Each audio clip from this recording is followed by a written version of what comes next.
And to me, when I'm often asked, what is the most important accomplishment of this president, it is hands down what he has done for the judiciary.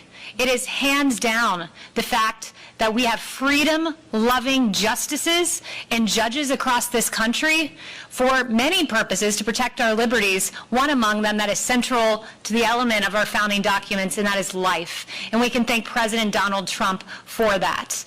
And I can tell you, as a new mom, I have a 1-year-old. She just turned 1 on November 22nd of this year.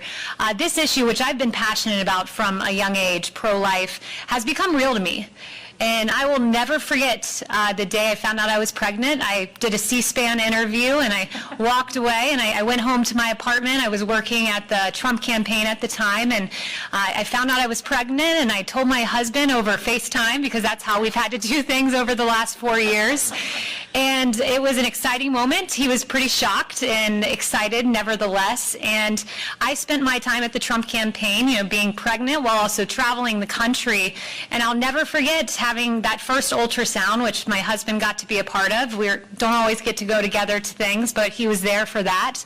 And to see that beautiful image of what would soon become baby Blake, as she's become known on social media, a tear rolled down my eye. And I was not expecting that, because that was a real baby just weeks into my pregnancy.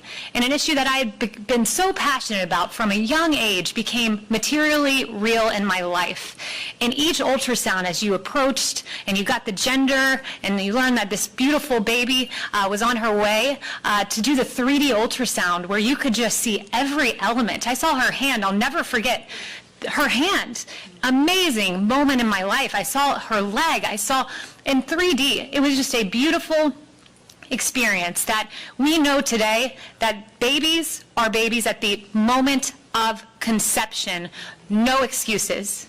And it is not about a woman's right to choose. It is about a human being's right to live.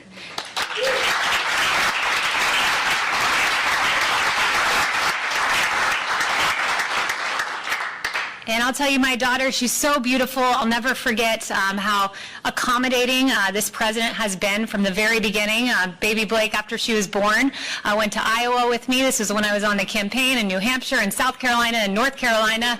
She has more immunities than anyone because she's been on so many planes. But when I got this job as press secretary, I knew it would be a tough one because I was a new mom and wanting to not miss a single moment of her life.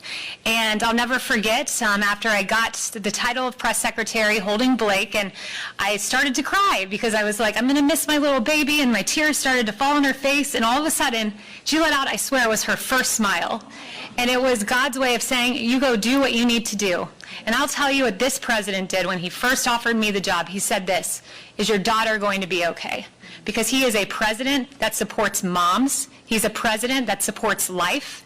And there's been no greater partner for him in that endeavor than Vice President Pence, who's been an unmistakable voice for life from the very beginning. So I want to thank you for being here, and thank you for all that you do, because it's your work that enables this to happen. And appreciate it. I mean, just the other day I went to go find pro-life Bible verses. I Google it. Focus on the Family pops up, has like 23. So you guys make our task very easy. So thank you so much for all that you do.